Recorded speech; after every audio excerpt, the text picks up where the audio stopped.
As reported by Intelligence Online on May 26, 2025, Indonesia is in the process of formalizing a plan to acquire 42 second-hand Chengdu J-10 Vigorous Dragon fighter aircraft from China. Sourced directly from the People's Liberation Army Air Force (PLAAF) inventory. The proposal, reported by multiple sources and partially confirmed in a now-deleted Facebook post by Indonesian Defense Minister Shafri Shamsuddin, indicates that Indonesian Air Force (TNIO) pilots are expected to be sent to China for training on the J-10 platform. The procurement would represent a rapid response solution to Indonesia's aging fleet and could be officially announced during the Indo-Defense Expo and Forum, scheduled for June 11 to 14, 2025. The J-10s would reportedly be removed from operational PLAAF squadrons, allowing accelerated transfer, and would likely undergo necessary modifications to meet Indonesian operational and export compliance requirements before handover.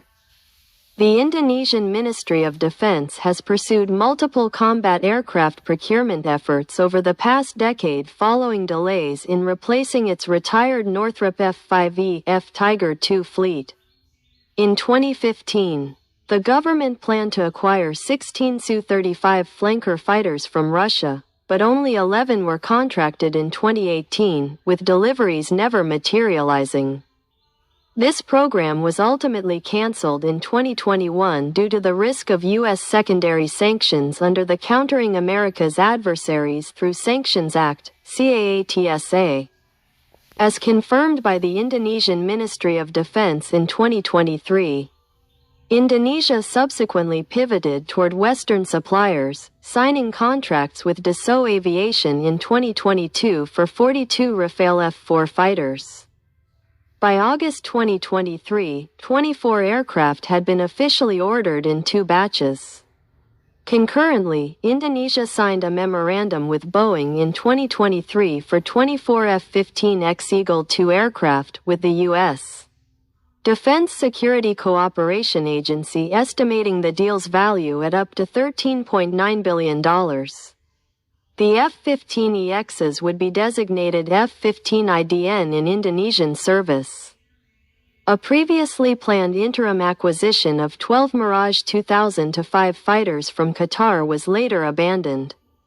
Parallel to these programs, Indonesia participated in South Korea's KF-X fighter project and expressed interest in Turkey's Khan 5th-generation fighter.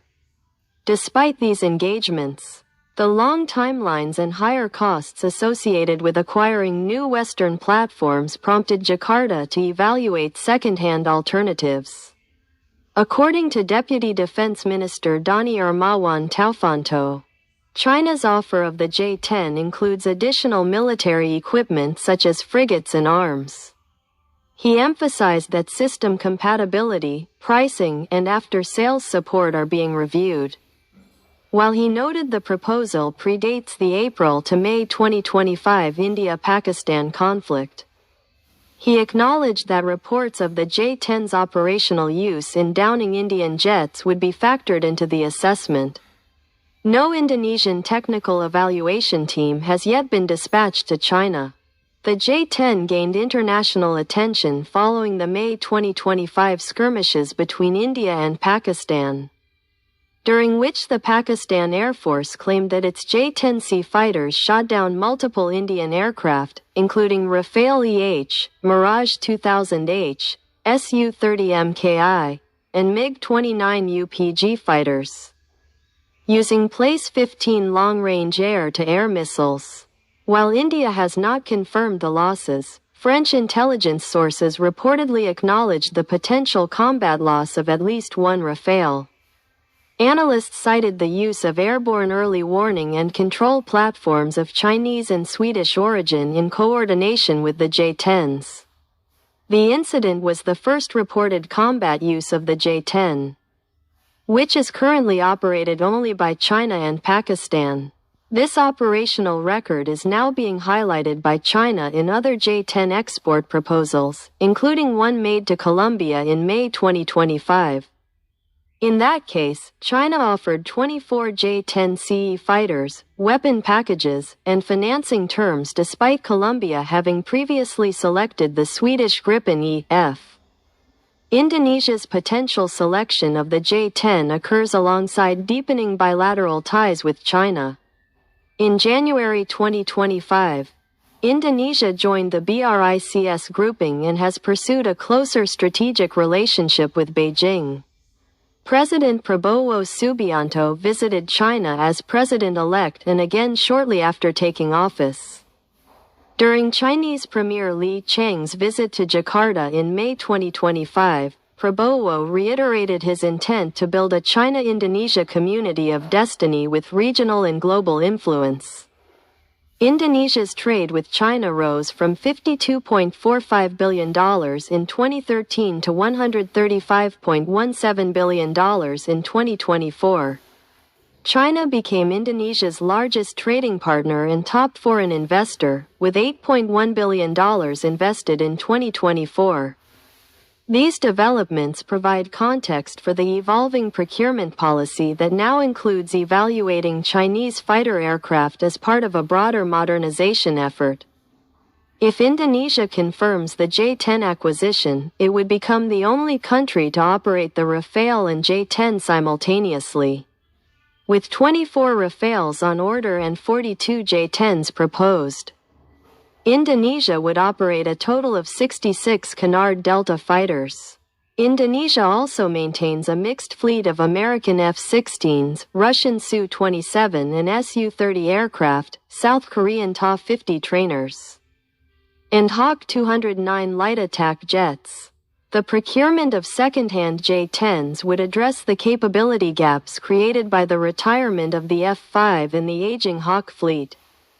Although Rafale deliveries are set to begin in January 2026, the J-10s would be available for immediate delivery.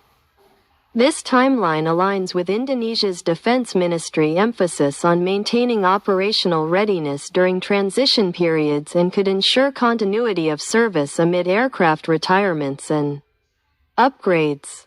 However, the integration of Chinese, French, and potentially Russian fighters poses significant operational and budgetary complications. The logistical burden of maintaining separate training pipelines, maintenance infrastructure, spare parts inventories, and weapons systems would increase complexity. Indonesia's multi-vendor approach may enhance strategic flexibility, but it introduces high costs and coordination challenges. If Jakarta also revives the Su-35 deal, as some reports suggest, the combination of Chinese, French, and Russian fighters would result in an unprecedented level of supplier diversity within a single air force. This structure may complicate interoperability and sustainment while raising questions about long-term sustainability.